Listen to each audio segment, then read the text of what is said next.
پیچھے ہٹ جائیں.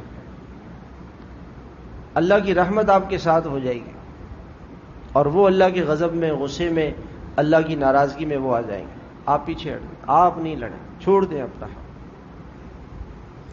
تو رشتہ توڑنا یہ بہت بڑا گناہ ہے. جناب رسول اللہ صلی اللہ علیہ وسلم فرماتے لا يدخل الجنت قاطع، رشتہ توڑنے والا جنت میں نہیں جائے گا. اور ایک حدیث میں آتا ہے کہ جنت کی خوشبو 500 سال دور سے آتی ہے مگر رشتہ توڑنے والے کو جنت کی خوشبو بھی نہیں آئے گی. جنت کی خوشبو 500 سال دور سے آتی ہے مگر رشتہ توڑنے والے کو جنت کی خوشبو کبھی نہیں آئے گی. یہ اتنا بڑا گناہ. اور کچھ گناہ ایسے ہیں اللہ تعالیٰ نے دنیا کو دار الجزا اور سزا نہیں بنایا، بدلے کی جگہ نہیں ہے، سزا کی جگہ نہیں ہے، عذاب کی جگہ نہیں ہے.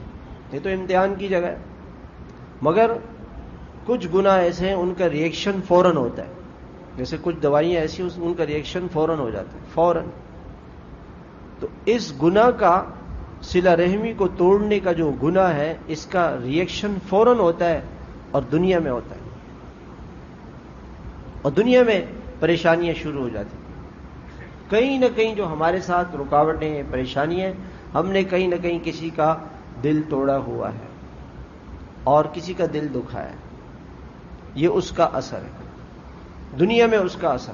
ایک ماں باپ کی نافرمانی یہ ایسا بڑا گناہ ہے کہ اس کی سزا اللہ دنیا میں دیتے ہیں، اور صلہ رحمی کا بدلہ اللہ دنیا میں دیتے ہیں، اور قطع رحمی کا انجام بھی دنیا میں آ جاتا ہے سامنے. دنیا میں اس کی سزا ملتی، آخرت میں تو ہوگی، دنیا میں ملے گی. زندگی میں بے سکونی، پریشانی، کاموں کا نہ بننا، رکاوٹیں کھڑی ہو جانا. کسی کیا کریں، ہر جگہ رکاوٹ ہے، ہر مسئلے میں رکاوٹ ہے. ایک مشکل سے جان نکالتے ہیں دوسری مشکل میں پھنس جاتے ہیں. ضرور کہیں نہ کہیں رشتہ ٹوٹا ہوا ہے، کسی کا دل دکھایا ہوا، اس کا یہ انجام ہے. اور اس گناہ سے توبہ نہیں کرتے، عاملوں کے پیچھے لگے ہوئے ہیں. مجھے